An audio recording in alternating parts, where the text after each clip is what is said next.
कैराना कोतवाली में ईद के त्योहार को लेकर के पुलिस प्रशासन ने धर्म गुरुओं व गणमान्य लोगों के साथ की बैठक, भाईचारा कायम रखने की अपील। दरअसल आपको बता दें, शामली जिले की कैराना कोतवाली परिसर में रविवार को ईद उल फितर के त्योहार के मद्देनजर धर्म गुरुओं तथा गणमान्य लोगों की बैठक आहूत की गई। इस दौरान एडीएम संतोष कुमार ने कहा कि सभी आपस में मिलजुल कर त्योहार मनाएं। हमें आशा है कि ईद उल फितर का त्योहार भी नज़ीर बनकर उभरेगा। यहाँ के मुस्लिम लोगों ने शोभा यात्रा पर फूल बरसाकर अच्छा संदेश दिया था। एएसपी ओपी सिंह ने कहा कि कैराना ने पूरे हिंदुस्तान में जो नज़ीर पेश की है उसको कायम रखना है। उन्होंने कहा कि कैराना के लोगों की मोहब्बत व भाईचारे को नज़दीक से महसूस किया है। गंगा जमुनी तहजीब छलकती है, ऐसा लगता है कि गंगा जमुनी तहजीब का दूसरा संगम यहाँ भी है। उन्होंने कहा कि ईद के त्योहार पर सेवैया की भांति भाईचारा व सौहार्द की मिठास कम नहीं होनी चाहिए। उन्होंने कहा कि असामाजिक तत्वों की मंशा को पूरा नहीं होने देंगे। एसडीएम संदीप कुमार ने कहा कि शासन की गाइडलाइन का पालन करें, किसी भी अफवाह व सोशल मीडिया पर ध्यान न दें, अपुष्ट सामग्री वायरल करने से बचें। सीओ विजेंद्र सिंह भड़ाना ने कहा कि सभी दिशा निर्देशों का पालन करें, अनुशासन बनाए रखें। उन्होंने कहा कि हमारे मुखिया के आदेश हमारे लिए सर्वोपरि हैं। अब माहौल बदल चुका है। यदि किसी भी असामाजिक तत्व ने सरकारी संपत्ति को नुकसान पहुंचाया तो इसकी भरपाई उसकी पीढ़ियों से भी की जाएगी। उन्होंने सार्वजनिक मार्ग अवरुद्ध न करने का आह्वान किया। कोतवाली प्रभारी निरीक्षक अनिल कपरवान ने कहा कि नौजवानों को अच्छी शिक्षा की जरूरत है। वह आम जनता की समस्याओं के समाधान के लिए हर समय तत्पर है। पुलिस व जनता के बीच आपसी विश्वास होना चाहिए। उन्होंने कहा कि अपराधियों का ठिकाना जेल है, गलत किसी भी सूरत में बर्दाश्त नहीं किया जाएगा। जमीयत उलमा हिंद के पदाधिकारी मौलाना वासिल अल हुसैनी ने कहा कि जमीयत की ओर से नशा के खिलाफ व जागरूक करने के लिए अभियान चलाया गया था। अब भी अभियान चलाएंगे, प्रशासन का सहयोग करेंगे। जामा मस्जिद के खतीब मौलाना ताहिर ने कहा कि त्योहार का मकसद रब को खुश करना है, इससे किसी दूसरे को तकलीफ न पहुंचे।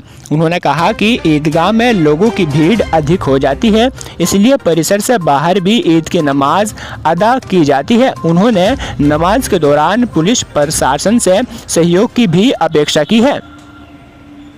एक तो यही है कि हुकूमत की जो गाइडलाइन है उनका पालन करना है और ईद की जो नमाज मनाई जानी है वो प्यार के साथ, मोहब्बत के साथ और हमेशा से जैसे मनाते आए हैं इसी तरह मनाते रहेंगे। और प्रशासन ने भी यकीन दिलाया है कि किसी भी किस्म की कोई परेशानी नहीं होगी, रास्तों को जाम नहीं होने दिया जाएगा। और प्रशासन ने भी हमको कुछ दिशा निर्देश दिए हैं कि वो हम लोगों से दरख्वास्त करें कि जैसे ईद की नमाज के बाद में कुछ नौजवान मोटरसाइकिल वगैरह लेकर निकल जाते हैं तो उनको रोकने की कोशिश करें।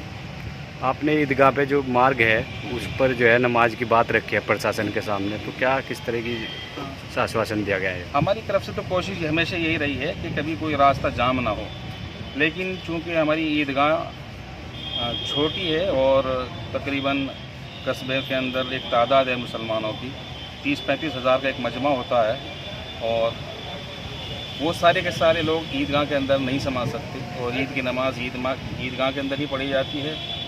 और तो कुछ दिशा निर्देश दिए जा रहे थे कि रास्तों को जाम ना किया जाए, तो हमारी एक मजबूरी थी वो हमने प्रशासन के सामने रखी है और हमें यकीन दिलाया है कि हमें किसी किस्म की परेशानी नहीं होगी और ईद की नमाज इंशाल्लाह जैसे पहले से होती आई है इसी तरह नमाज होगी। देखिए, जहाँ तक शासन के आदेश और निर्देशों की बात है, ये जनपद शामली के, चाहे वो कैराना का एरिया हो, चाहे कांधला का एरिया हो, चाहे शामली का एरिया हो, चाहे उधर भवन का एरिया हो, बाबरी का एरिया, पुख्ता का एरिया हो, यहाँ हर व्यक्ति बड़ा जिम्मेदार। हर व्यक्ति को ये पता है कि किस तरीके से धार्मिक आयोजन करने हैं, किस तरीके से आप कायम रखना है, किस समाज में एक जो अराजकत्व है उनको पड़ने नहीं देना है। जहाँ तक साथ करने की आपने देखा होगा निरंतर इधर काफी दिनों हमारा पुलिस प्रशासन हर लेवल पे हर धर्म गुरुओं से निरंतर संवाद बनाया हुआ है। इस संवाद के पीछे दो मकसद है। तो ये कि अगर किसी लेवल पे कोई एडमिनिस्ट्रेटिव लेवल पे उनको कोई सहूलियत हो त्यौहार मनाने के लिए, उनको प्रोवाइड कराया जा सके। दूसरी चीज, उनके माध्यम से किसी तरीके का समाज में कोई अफवाह आ रहा हो तो उन अफवाहों को मौके पे उसका खंडन करके जो एक्चुअल में, जो वास्तविक पे, धरातल पे आपसी भाईचारा और प्रेम विद्यमान है, उसकी झलक पूरे के पूरे विश्व पटल पे जाए। आपको पता है रमजान का पवित्र मास चल रहा है। रमजान के पवित्र मास में पूरे देश में अमन चैन कायम करने के लिए हमारे मुस्लिम भाई रोजा रख रहे हैं और संभवतः आज या कल जैसा भी चांद का दीदार होगा, इस दीदार के बाद वो पवित्र घड़ी भी आएगी जब ईद का पूरे देश में प्रेम के साथ वो त्यौहार मनाया जाएगा। जनपद शामली का पूरा पुलिस परिवार, पूरा प्रशासनिक परिवार, पूरा जो प्रशासनिक ढांचा है, पूरा अमला जो है, ये एक त्यौहार को सकुशल संपन्न कराने के लिए हर तरीके की व्यवस्था कर रहा है।